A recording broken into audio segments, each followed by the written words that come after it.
Hello दोस्तों, welcome to movie honour. Movie start होती है जिसमें हमें दिखती है येलिना जो एक बिल्डिंग से जंप कर रही थी। और फन फैक्ट, ये जंप इस एक्ट्रेस ने खुद ही किया है बिना किसी स्टंट डबल के। येलिना अब न्यू ब्लैक विडो है जो अपनी ओरिजिनल ब्लैक विडो की बहन होती है और इसे हमने ब्लैक विडो मूवी में भी देखा था। येलिना अपनी लाइफ और अपने काम से काफी ज्यादा परेशान और बोर हो गई थी क्योंकि हमेशा एक ही काम था, वही लोगों को मारना, अपना मिशन करना और फ्री होकर घर पर बैठना और फिर से वही सब। अभी इस टाइम वो एक बिल्डिंग में जाती है और वहां पर लोगों को मारती है और उसे दिखता है कि एक साइंटिस्ट वो बोलता है कि इस सेंट्री प्रोजेक्ट को रोक दो, ये बहुत ज्यादा खतरनाक है, मुझे इसे बंद करने दो। पर येलिना ये नहीं सुनती और इसी बीच लड़ाई में साइंटिस्ट मर जाता है और येलिना उस लैब को बॉम्ब से उड़ा देती है और कॉल कर बताती है कि उसका काम हो चुका है। अब अगला सीन दिखता है जिसमें हमें दिखता है अपना विंटर सोल्जर जो अब पॉलिटिक्स में था और वहां की काउंसिल में थी वैलेंटीना, जिसे अभी तक हमने काफी सारी मूवीज के पोस्ट क्रेडिट सीन में देखा था, जो अपनी टीम बनाती है और उस टीम के लोगों से अपने टास्क करवाती है। जैसे अभी येलिना से एक टास्क करवाया था, वहां जज के सामने वैलेंटीना कहती है कि एवेंजर्स अब चले गए हैं तो हमारी कंट्री को सेफ रखने के लिए कोई तो चाहिए और उसके लिए मेरे प्रोग्राम की जरूरत पड़ेगी। पर जज कहते हैं कि तुम्हारे एक्सपेरिमेंट्स में काफी लोगों की जान गई है तो इसकी वजह से तुम्हारा प्रोग्राम हम बंद करते हैं। तभी वैलेंटीना कहती है कि आप अगर चाहे तो मेरी लैब, मेरे अड्डे की छानबीन कर सकते हैं पर आपको कुछ नहीं मिलेगा, और ये बोलकर वहां से चली जाती है। तभी वो अपने असिस्टेंट मैल को बोलती है कि जो भी सबूत है सारे मिटा दो। फिर सीन शिफ्ट होता है रेड गार्डियन पर जिसका नाम है एलेक्सी। ये एक तरीके से रशिया का कैप्टन अमेरिका होता है जिसे सुपर सोल्जर सीरम दिया गया था, आर्मी में काम में भी लिया गया था पर फिर चबाई हुई च्युइंगम की तरफ फेंक भी दिया गया था। और ब्लैक विडो मूवी में हमें इसे देखा था जो येलिना और नताशा का बाप होता है। ये यहाँ मस्त अपने घर पर बैठकर टीवी देख रहा था और खाना खा रहा था। तभी वहाँ पर उसके घर पर आती है येलिना। येलिना अब एलेक्सी से कहती है कि मुझे वैलेंटीना के लिए काम नहीं करना है, मैं थक गई हूँ इस जॉब से। तो एलेक्सी कहता है कि तुम क्या कह रही हो, इतना बढ़िया काम तो है तुम्हारा जिसमें तुम्हारी इज्जत भी है और पैसा भी मिलता है, इससे ज्यादा तुम्हें क्या चाहिए। तुम तो एक काम करो, मुझे काम दिलवा दो, इस चीज के सपने मैं देखता हूँ। रेड गार्डियन बेचारे को अपनी जवानी के दिन फिर से जीने थे जिसमें वो फिर से काम कर सके, लोग उसे जाने और एडमायर करे। और फिर उनके बीच में बातें होती है जिसमें येलिना के बचपन की बातें भी चलती है और उसमें पता चलता है कि उसकी एक बचपन की फुटबॉल की टीम थी जिसका शॉर्ट में नाम था थंडरबोल्ट्स। और तभी उस पर कॉल आता है वैलेंटीना का।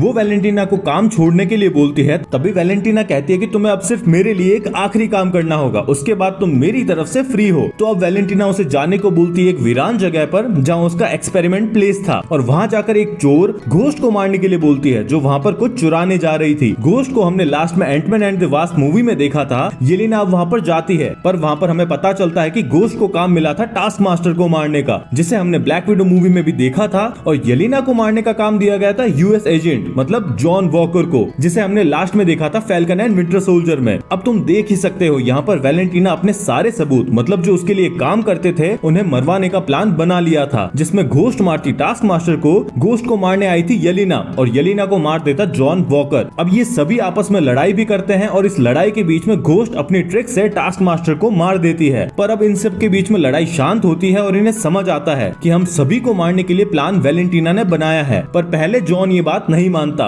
वो कहता है कि सबसे लास्ट में तो मैं बचने ही वाला था, मैं यहाँ से सेफली निकल जाता। तभी वहाँ पर एक आदमी दिखता है बॉब, जो लड़ाई के चलते एक बॉक्स के खुल जाने पर उसमें से निकलता है। उससे येलिना पूछती है कि तुम कौन हो और यहाँ पर कैसे आए। तब बॉब को कुछ याद नहीं था, वो अपना नाम बताता है और सिर्फ यही कहता है कि मेरा नाम बॉब है, बस बॉब। इसी बीच हमें दिखाया जाता है वैलेंटीना को, जिसने अब एवेंजर्स वाला जो स्टार्क टावर था वो खरीद लिया था और उसमें उसने एक कलेक्शन लगा रखा था एलियन टेक्नोलॉजी का जो चित्तौरिया आर्मी का था और उसे बेचकर वो पैसा भी कमाती थी। और उसने वहाँ पर एक पार्टी ऑर्गेनाइज कर रखी थी जहाँ पर बकी भी था। बकी को वैलेंटीना के खिलाफ सबूत चाहिए थे क्योंकि उसे पता था कि वैलेंटीना के कर्म अच्छे नहीं हैं। तो बकी उसकी असिस्टेंट मैल से बात करता है और उसे समझाता है कि तुम गलत साइड में हो और अगर तुम्हें कुछ भी पता चले तो तुम मुझे कॉल कर सकती हो और इन्फॉर्मेशन बता सकती हो। पर मैल उसकी बात को ज्यादा अच्छे से नहीं सुनती, उसे इग्नोर करके वहाँ से निकल जाती है। अब वापस सीन शिफ्ट होता है उन सभी नमूनों पर जिन्हें अब पता चल गया था कि वैलेंटीना के कर्म सही में खराब है। पर जॉन ये बात मानने को तैयार नहीं था। तभी वो सारे वहाँ से निकलने का सोचते हैं। तब पता चलता है कि ये जगह अब सबके लिए ट्रैप बन चुकी है, यहाँ से कोई भी बाहर नहीं जा सकता, यहाँ तक कि घोस्ट भी नहीं। जिसकी पावर्स थी वो अपना मैटर चेंज कर कहीं भी जा सकती थी और उसे रोकने के लिए एक साउंड फ्रीक्वेंसी वाली मशीन वहाँ पर लगा रखी थी और अब वो जगह 2 मिनट में ही अंदर से ब्लास्ट होने वाली थी। तो येलिना जॉन को कहती है कि तुम्हें मारने का ये तरीका था, जलाकर मारने का। तब आखिरकार जॉन को भरोसा होता है और अब वो सारे वहाँ के साउंड टेक को तोड़ते हैं जिससे घोस्ट बाहर जाती है और वहाँ के गेट्स को खोलती कूदती है। तभी वहाँ पर ब्लास्ट होने लगता है, पर वो सभी कैसे ही करके वहाँ से बच निकलते हैं और एकदम से हमें सीन दिखता है येलेना के बचपन की यादों का, जिसमें जब वो छोटी बच्ची थी तभी उसके असैसिन वाले काम की वजह से उसे एक लड़की की जान लेनी पड़ती है और ये उसकी बहुत ही बुरी मेमोरी थी। पर एकदम से येलेना की आंख खुलती है जिसमें बॉब का हाथ येलेना की हाथ पर था। मतलब बॉब पर ऐसी पावर्स थी कि वो किसी की भी डार्क मेमोरीज में उस इंसान को भेज सकता था, पर ये चीज उसे समझ नहीं आती। और अब इधर वैलेंटीना कार में थी जिसे पता चल गया था कि ये सारे बचकर निकल गए हैं और साथ ही बॉब भी जिंदा है जिसे सेंट्री प्रोजेक्ट में लिया गया था, पर उसके हिसाब से वो मर चुका था जो अब जिंदा है। तो वैलेंटीना को अब बॉब चाहिए था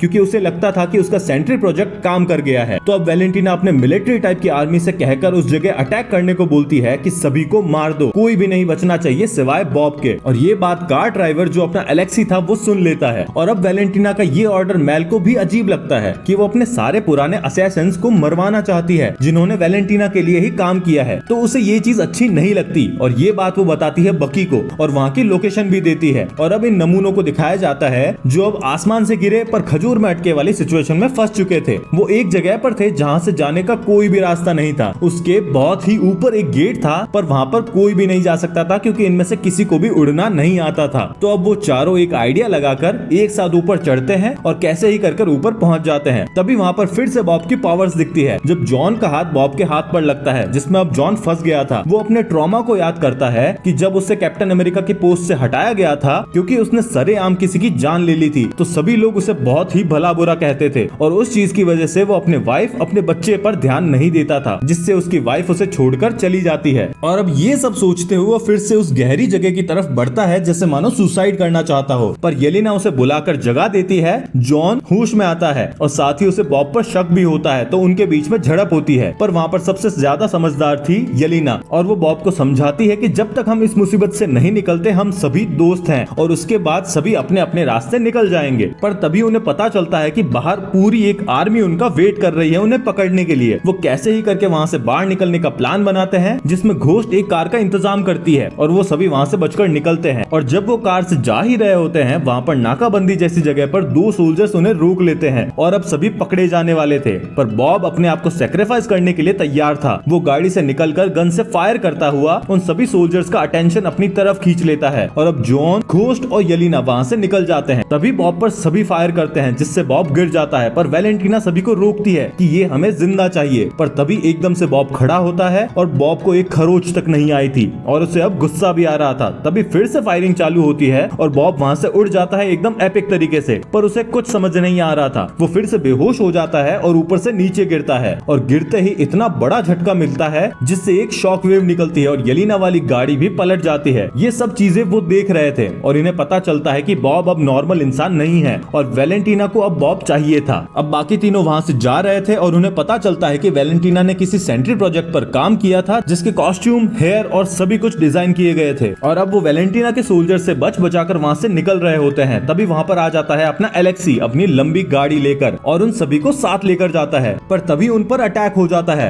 उनके पीछे 2 से 3 गाड़ियां लग जाती है जिनसे लगातार लोग फायरिंग कर रहे थे। वो वहाँ से बचकर जाना चाह रहे थे पर उनकी गाड़ी बहुत ही पुरानी थी जिसमें बिल्कुल भी जान नहीं थी। तभी वहाँ पर एंट्री होती है अपने विंटर सोल्जर की। बकी एकदम धांसू एंट्री मारता है बाइक पर और एक एक गाड़ी और एक एक सोल्जर को धूल चटाता हुआ आगे बढ़ता है और वहाँ पर बढ़िया एक्शन सीन देखने को मिलता है। सभी सोचते हैं कि बकी उन्हें बचाने आया है, पर तभी बकी उनकी गाड़ी पर भी अटैक करके उनकी गाड़ी ही पलटा देता है और उन सभी को पकड़कर एक जगह पर ले जाता है और बांध देता है। अब इधर वैलेंटीना बॉब को अपनी फैसिलिटी वॉच टावर में ले जाती है जो पहले स्टार्क और एवेंजर्स टावर था। अब वो बॉब, जिसका असली नाम रॉबर्ट था, उसका ब्रेन वॉश करने लगती है और उसे बताती है कि वो पहले बहुत कमजोर था, उसे ताकतवर वैलेंटीना ने बनाया है और अब उसकी सारी बातें उसे माननी होगी क्योंकि बॉब को कोई नहीं समझता सिवाय वैलेंटीना के। और उस टाइम बॉब उसकी बातें मानने लगता है। अब ये बात मेल को काफी डराने वाली लगती है कि अगर इतना पावरफुल बंदा वैलेंटीना के कहने पर काम करने लगा तो काफी गड़बड़ हो सकती है। तो मेल ये पूरी न्यूज बकी को भी बता देती है। अब सेंट्री के बाद बाकी सभी लोग बकी को बता रहे थे पर बकी ये नहीं मान रहा था, उसे ये बात फेक लग रही थी। पर अब उसे यकीन होने लगता है कि सेंट्री जैसा कुछ चीज वैलेंटीना ने बनाई है और अब वो सभी टीम बनाते हैं और उस टीम का नाम एलेक्सी रखता है येलेना के बचपन की टीम का नाम थंडरबोल्ट। अब इधर वैलेंटीना बॉब को ट्रेनिंग दे रही थी जिससे वो अपनी पावर्स को कंट्रोल कर सके और अपनी इच्छा से यूज भी कर सके। और थंडरबोल्ट्स की टीम अब उस वॉच टावर में आती है और वहां पर बाकी बंदों से लड़ाई करने लगती है जिसमें वैलेंटीना कहती है कि लड़ने की कोई जरूरत नहीं है, तुम सभी ऐसे कैसे ही ऊपर आ सकते हो? उस औरत पर एक जीता जागता सुपरमैन है, उसे किससे डरने की जरूरत है? अब सभी ऊपर आते हैं और वैलेंटीना वहाँ पर सेंट्री को रिवील करती है और उसे ऑर्डर देती है सभी को मारने का। और वहाँ पर मार्वल का इतना पावरफुल कैरेक्टर दिखता है, कोई भी थंडरबोल्ट्स का मेंबर सेंट्री को छू तक नहीं पा रहा था और सेंट्री सभी को उठा उठाकर फेंक देता है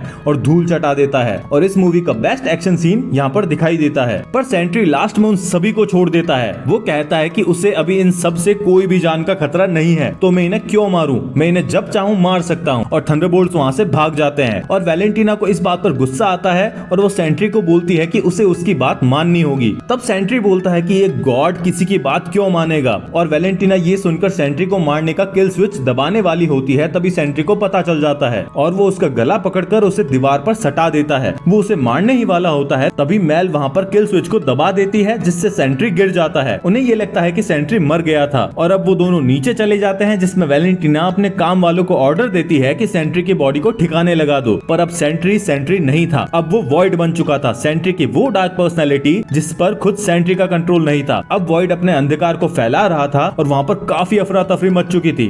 और उस अफरा तफरी में थंडरबोल्ट्स के मेंबर कुछ लोगों को बचा रहे थे, जिसे देखकर लोग उन पर तालियां भी बजाते हैं। पर तभी एलेक्सी एक बच्ची को बचाता है, जिस पर बिल्डिंग का एक पत्थर गिरने वाला था। वो बच्ची को बचा तो लेता है, पर तभी एकदम से वो बच्ची एक काले साए में चेंज हो जाती है। अब वॉइड सभी इंसानों को एक काले साए में बदल रहा था। थंडरबोल्ट्स भी वहां से बचकर भागने लगते हैं, पर येलेना अकेली उस अंधकार वाले साए में चली जाती है। और वहां पर हमें पता चलता है कि सारे लोग मरे नहीं हैं, वो सभी अपनी पास्ट के किसी ट्रॉमा वाली सिचुएशन में फंस चुके हैं और वो सिचुएशन उन्हें रिपीट पर देखनी पड़ रही है, जिससे वो गहरे अंधकार में और भी डूबते जा रहे हैं। येलेना अपने पास्ट के ट्रॉमा को ओवरकम करती है और वहां पर गहरे अंधकार में छिपे बॉब के पास जाती है, जिसका खुद का एक बुरा पास्ट था। उसके पापा उसकी माँ को बहुत मारते थे और साथ ही वो अपने आप को काफी अकेला भी महसूस करता था। अब इधर बाहर बाकी के थंडरबोल्ट्स मेंबर्स भी उस अंधेरे वाली वॉइड में चले जाते हैं येलेना की हेल्प करने। अब येलेना बॉब को समझाती है और अपने बुरे पास्ट और बुरी यादों से लड़ने को बोलती है और वो सभी अब बुरे पास्ट से लड़ते हुए वहां पर पहुंचते हैं। और लास्ट में बॉब के सामने आता है वॉइड, जिसे बॉब खूब मारता है और अपना गुस्सा दिखाता है। पर बॉब खुद अब वॉइड के अंधेरे में जाने लगता है, जिसे देखकर येलेना को समझ आता है कि बॉब को सही करने का ये तरीका नहीं है। वो सही तभी हो सकता है जब वो शांत हो और अपने पास्ट को एक्सेप्ट करे। वो उसे जाकर पकड़ लेती है और बाकी के मेंबर्स भी उसे पकड़ लेते हैं और उसे शांत होने को बोलते हैं और कहते हैं कि वो सभी उसके साथ है, वो उसके दोस्त है, बॉब अकेला नहीं है। और वहाँ पर काफी एपिक फ्रेंडशिप वाली पावर दिखती है और अब बॉब भी सही हो जाता है, जिसके साथ पूरी सिटी भी सही हो जाती है। सभी इंसान वापस आ जाते हैं और बॉब भी वापस बॉब बन जाता है। अब थंडरबोल्ट्स के मेंबर्स वैलेंटीना को मारने और पकड़ने जाने ही वाले होते हैं, तभी वो अपनी चालाकी से वहाँ पर मीडिया बुला लेती है और मीडिया में बताती है कि ये है उसकी टीम, जिसे उसने कंट्री की सेफ्टी के लिए बनाया है और उस टीम को नाम देती है न्यू एवेंजर्स। अब इन सभी को एक इज्जत का मौका तो चाहिए ही था और वो उस चीज को एक्सेप्ट कर लेते हैं और कुछ नहीं बोलते और मूवी यहाँ पर एंड हो जाती है।